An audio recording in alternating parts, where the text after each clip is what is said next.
Welcome to Penrose Learning, where we make understanding easy. In this video, I will explain how to fix a PlayStation 5 that is overheating and turning off. First, confirm your console has ample space, ensuring at least 6 inches of clearance on all sides for proper airflow. Obstructions can trap heat, severely impacting performance and causing shutdowns. Always position your PlayStation 5 on a hard, flat surface.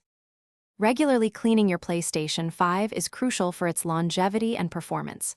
Dust, pet hair, and debris can quickly clog the internal fans and heat sinks, preventing efficient cooling.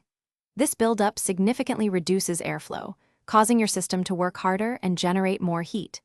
Gently use a can of compressed air to clear out the vent openings and ports. Perform this simple maintenance task every 2 to 3 months to keep your system running optimally. Optimizing your console's placement can drastically improve its cooling capabilities. The vertical stand often provides better air circulation, especially if your entertainment center is somewhat confined. Additionally, pay attention to your room's ambient temperature. Try to keep it below 75 degrees Fahrenheit. Never expose your PlayStation 5 to direct sunlight for extended periods, as this will accelerate heat buildup. If after following these steps, your PlayStation 5 continues to overheat and shut down, the problem may be internal. This could indicate a failing fan, degraded thermal paste, or a more serious hardware issue.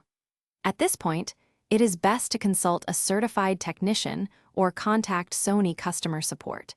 They can diagnose and repair internal components safely, ensuring your console functions correctly. Thanks for watching. If this was helpful, leave a like and consider subscribing. See you next time.